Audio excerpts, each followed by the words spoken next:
अपने एक दिवसीय दौरे पर बेगूसराय पहुंचे नेता प्रतिपक्ष विजय सिन्हा ने बिहार सरकार एवं बेगूसराय जिला प्रशासन पर जमकर कटाक्ष किया।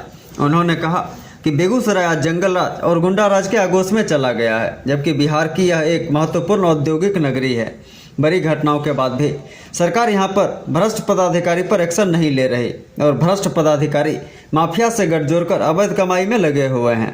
उन्होंने घटनाओं का जिक्र करते हुए कहा कि 1 वर्ष पूर्व बेगूसराय जिला के बछवाड़ा से लेकर चकिया तक अपराधियों ने सीरियल फायरिंग की घटना को अंजाम दिया था, लेकिन उस मामले में भी पुलिस लिपापोती करके रह गई। सही अपराधियों को छोड़कर निर्दोष लोगों को फंसाया गया, जबकि उक्त घटना में शराब के टैंकर को जिले से बाहर निकालने के लिए घटना को अंजाम दिया गया था। यही वजह है क्या शराब माफिया और पुलिस की गठजोड़ की वजह से शराब माफिया बेगूसराय में एक दरोगा की कार से रौंदकर हत्या कर दी। वहीं बेगूसराय में डकैती की घटनाएं लगातार सामने आ रही है। चिकित्सक से रंगदारी मांगी जा रही है। दिन दहाड़े ज्वेलर्स की दुकान को लूट लिया जाता है।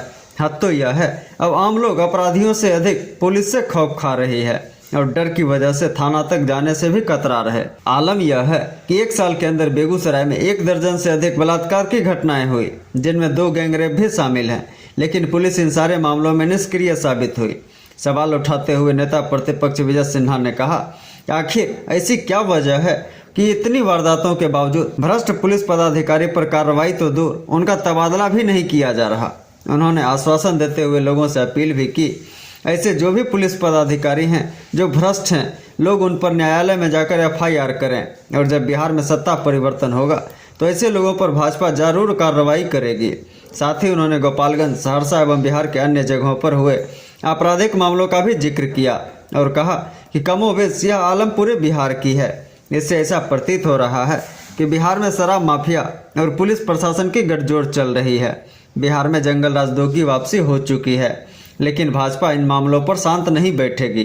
वहीं पत्रकारों के द्वारा पूछे जाने पर कि नीतीश कुमार अगर NDA में जाना चाहें तो क्या उन्हें जगह मिलेगी, इसका जवाब देते हुए विजय सिन्हा ने कहा कि भाजपा सिर्फ सत्ता की राजनीति नहीं करती, भाजपा विकास की राजनीति करती है और इतिहास गवाह है कि अधिक समर्थन रहने के बावजूद भाजपा ने सदैव दूसरों को मुकुट पहनाया है।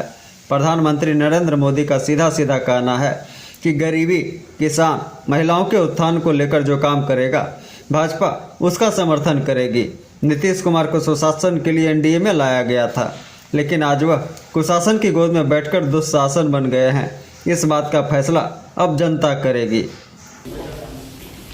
क्या उनको शामिल किया जाएगा? बीजेपी के कई लोगों ने कहा कि स्वागत करेंगे। देखिए, भारतीय जनता पार्टी हमेशा सत्ता की लड़ाई नहीं लड़ती है। भारतीय जनता पार्टी का 3रा पुष्ट हम लोग बैठे हुए हैं और आज 38 साल से संघर्ष कर रहे हैं, सत्ता की मलाई के लिए नहीं, सुशासन के लिए।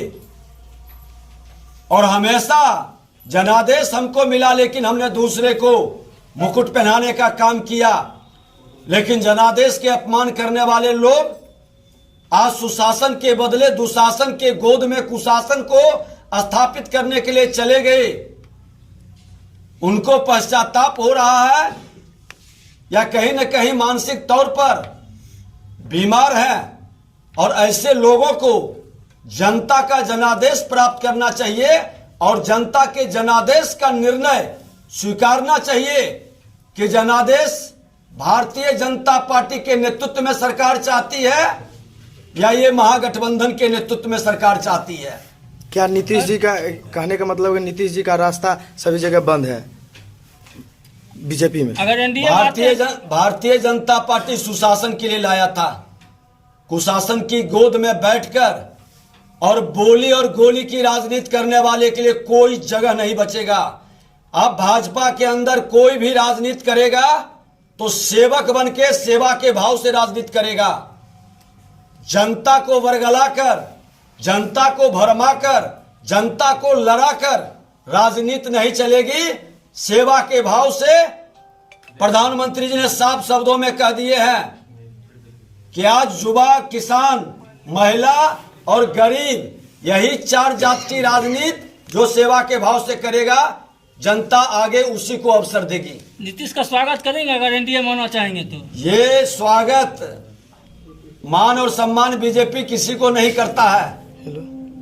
बीजेपी हमेशा सबको अवसर दिया, लेकिन अवसर का अपमान जिसने किया वो जनता निर्णय करेगी। आपराधिक घटनाएं बढ़ रही है, क्या कहेंगे इसमें?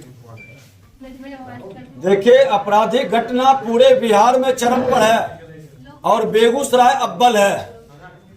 आखिर बेगूसराय के अंदर अपराधियों का मनोबल इतना क्यों बढ़ा?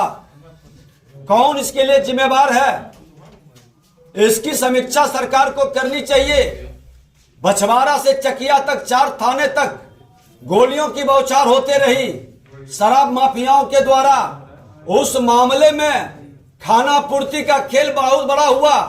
कई लोगों को पकड़े, बाद में आपने छोड़ दिया। पैसे की जमकर उगाही हुई, लेकिन उसके तहकीकात और उसके अंदर की सच को उजागर क्यों नहीं किया गया?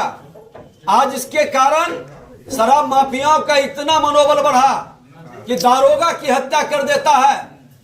और दारोगा की हत्या पर यहाँ के कप्तान को रहने का कैसे नैतिक अधिकार है? जिसका कप्तान उस तरह का 4 किलोमीटर तक गोली चला, उसका उद्भेदन नहीं कर सके। माफियाओं को बार बार घटना को अंजाम देने का अवसर देते रहे, पुलिस का और माफियाओं का गठजोड़ चलते रहे, तो ऐसे भ्रष्ट लोगों को सरकार क्यों नहीं हटा रही है? और इनकी संपत्ति को जब्त कर करके इन पर कार्रवाई क्यों नहीं कर रही है? अपराध को रोकना है तो भ्रष्ट पदाधिकारियों को इमीडिएट एक्शन लेना होगा। डकैती हो जाए, एक ही घर, एक ही मोहल्ले के अंदर 3-3 घर के अंदर जेवलर्स को दिन दहाड़े लूट ले, डॉक्टरों से रंगदारी मांगे। अब तो यह स्थिति है कि अपराधियों के डर से सत्य को थाना तक ले जाता नहीं है। जानता है कि थाना का उसका मिली भगत है। फिर से जंगल राज को गुंडा राज में बेगूसराय के अंदर पूरी तरह से तब्दील कर दिया। 1 दर्जन से ज्यादा बच्चियों के साथ, खास करके नाबालिग बच्चियों के साथ बलात्कार की घटना घटित हो, अपराधियों के मन में दहशत तक नहीं है। इन तमाम घटनाओं को देखते हुए इमीडिएट बिहार सरकार एक्शन ले और अपराध पर अंकुश लगाए और अपराधियों को सजा दिलाने के लिए स्पीडी ट्रायल शुरू करे। और भ्रष्ट पदाधिकारी चाहे थाने के अंदर हो या जिला का कप्तान हो, इसकी संपत्ति की भी जांच करे।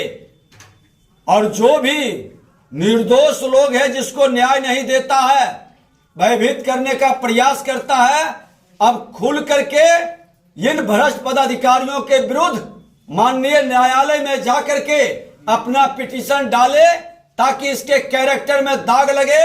जब सत्ता बदलेगी तो ऐसे भ्रष्ट लोगों के कागजात को और फाइल को खोला जाएगा और इनको सही ढंग से कार्रवाई के लिए व्यवस्था बनाई जाएगी।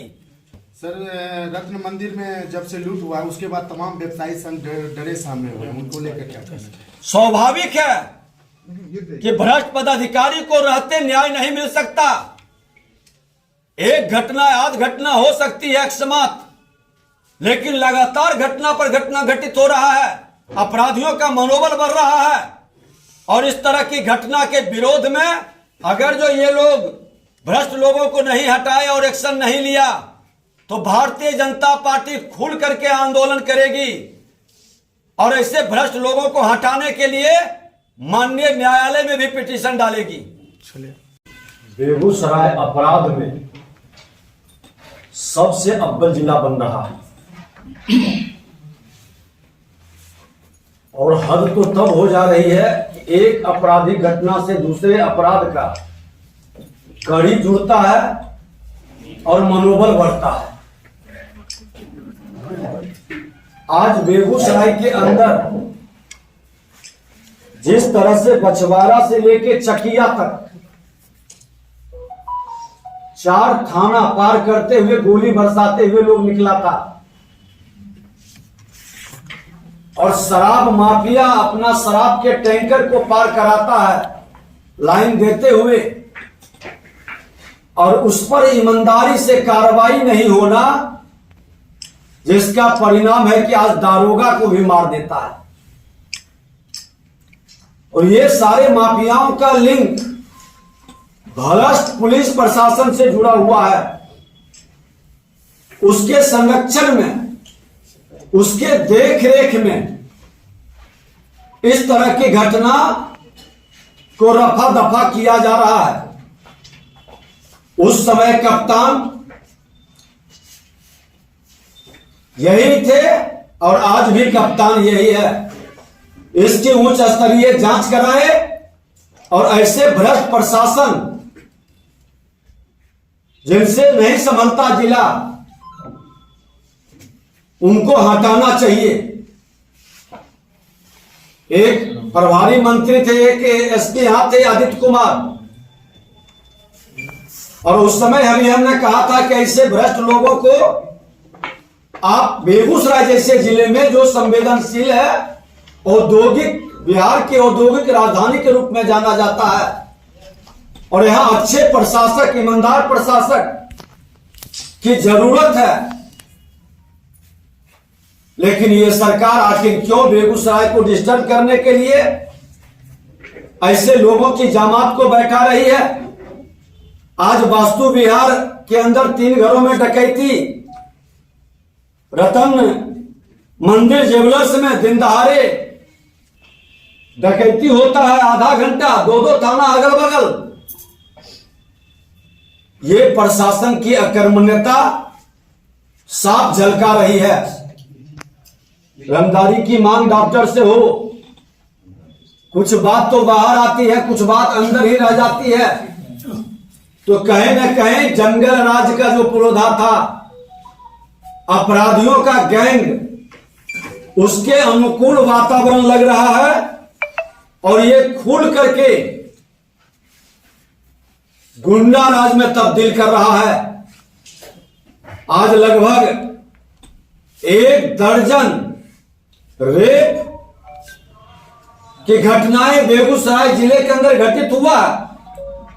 2 गैंग रेप भी हुआ है, और इसके बाद भी यहां का प्रशासन अपनी जिम्मेवारी को सही ढंग से निभा नहीं पा रहा है। इसकी समीक्षा सरकार को करनी चाहिए,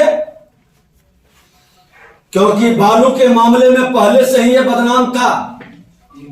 अब दारू के मामले में और जमीन माफियाओं के चंगुल में प्रशासन का गठजोड़ पूरे दहशत का वातावरण बना रहा है। इतनी घटना घटित हो रही है।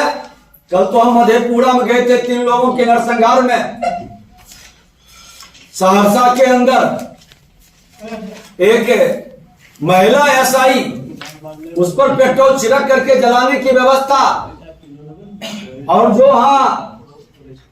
अपराधी था उसको बचाने के लिए किस तरह से सत्ताधारी दल से जुड़े लोग थे, चुन्नू मियां, मोहम्मद चुन्नू मियां को खाना पूर्ति सिर्फ किया गया, और भ्रष्ट प्रशासन का गठजोड़ इन माफियाओं से कि बहुत दबाव पड़ेगा तो खाना पूर्ति कर करके इतना कागज कमजोर करके भेजो कि उसको जमानत और बेल तुरंत मिल जाए। और शराब माफियाओं के साथ यही हो रहा है। ये पूरे वातावरण को ऐसे तमाम हस्तिनापुर के गुलाम जो सरकार के इशारे पर अपराधियों को संरक्षित करता है,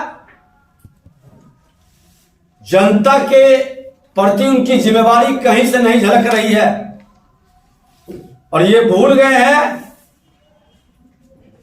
कि राजनीतिक और अस्थिरता में प्रशासनिक अराजकता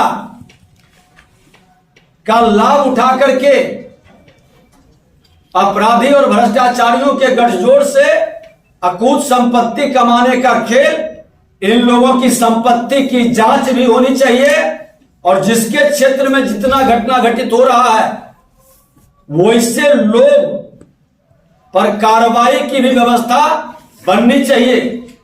हमने तो अभी गोपालगंज के अंदर पुजारी की हत्या, हमने कहा कि उस थाना प्रभारी जो हत्या को प्रेम प्रसंग कर रहा है, FIR करो उस पर, कोर्ट में उसके प्रति